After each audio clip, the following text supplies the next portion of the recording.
Here's a quick recap of the retouch assignment. So this is the first image that I'll work with. I'm going to just take out some of the freckles and this little spot over the forehead right here, this weird head.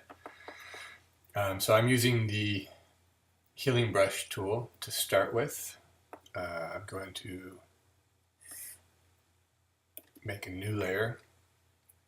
I'm holding Option on the keyboard to sample, and I'm just painting over the area that I want to cover.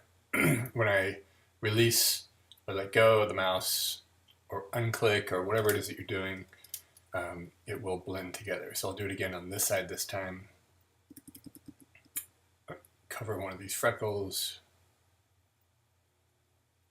and then let go, and then it blends together. It's really nice. With the healing brush, you don't have to worry too much about, whether it's a light side or dark side, or whether the source that I'm sampling from is darker or lighter than the place that the destination that I'm sampling to. If you're using the clone tool, you have to consider that. Okay, so next I'll use the spot healing brush. With this tool, I don't need to sample anything. I can just paint over an area like this. Let's try that again. Oh, I forgot to check sample all layers, and it should be set to content aware. And there you go. Really easy to use. This is really great for dust and scratches. So this little piece of dirt on the head right there and there just gets rid of that kind of stuff. It's really what this is intended for. In the next image, I'm going to combine a couple things here. So I want to add this mole. Let's zoom in on this face right here. This sort of mole feature right here on this face, I'm going to add to this face. So to do that, I want to get a better view of this. So I can see them both at the same time, just because it's easier to work that way for me.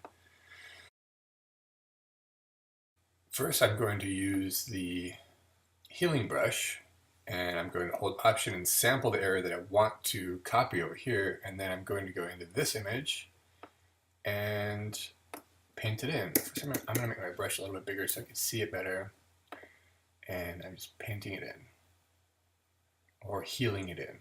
And when I let go, it blends together. So I can repeat this several times if I want to.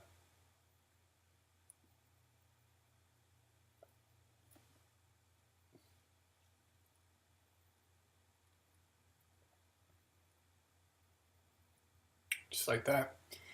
The nice thing about the healing brush is that it's blending the color and the texture and other patterns that you see between the photos. So that's why it matches the color really well without me having to go in to do an adjustment.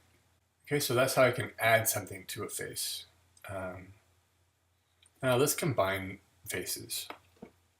For this demo, I will bring part of this face into this face. So to do that, I'm going to go to this document and make a selection. And I'm just going to grab the Move tool and drag this over here to this photo. Just changing my viewing mode. I'm going to transform this face so that it's smaller and fits over this one. You don't have to do a whole face. You could do an eyebrow or a nose or, just a mouth or something like that. And I'm just doing this whole section. Get it to where I want it to be. I distorted it a little bit as I was transforming it. That's okay. It doesn't have to be perfect because it's going to look weird anyways. So next I'm going to run a layer mask on this layer just so that I can get rid of some of the pixels without it being permanent. So I'm going to use a brush A layer mask works with the brush.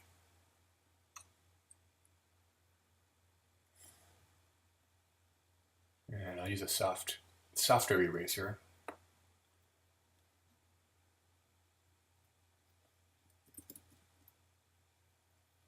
And just start painting. And a layer mask, even though I'm using a brush, it looks like I'm painting. Or it looks like I'm erasing. I'm actually just hiding these pixels. Okay, I'm just making a mask. So I can disable the layer mask and you can see them again, or enable it. I could switch back to white to bring those pixels back if I wanted to, back to black to hide them again.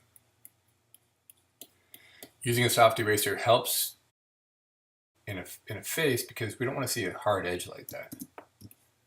Okay, that's a dead giveaway that there's something wrong with the image. So a soft brush has a soft edge and it makes it so that it blends together a little bit better.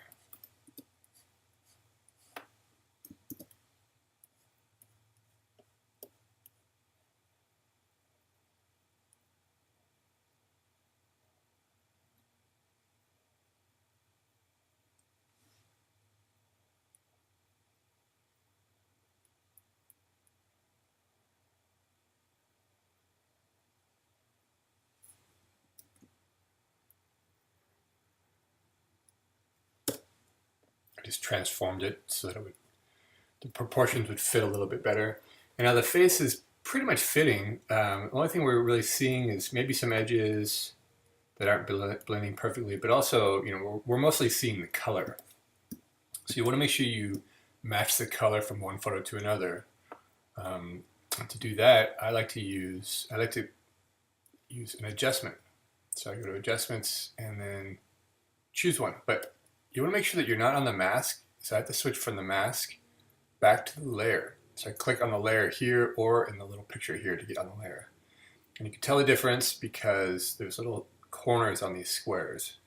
When I'm in the mask, the corners are around the mask. So I want to be on the layer to do this.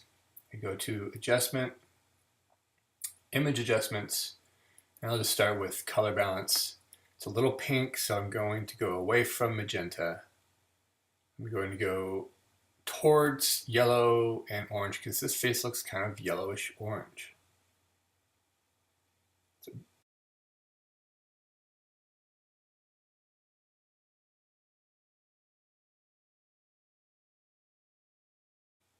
Visually it works. So it blends together much better now. I've just made a really simple adjustment. It's probably not perfect, but it's good enough. It's good enough for a first pass. And so that's all I have to do.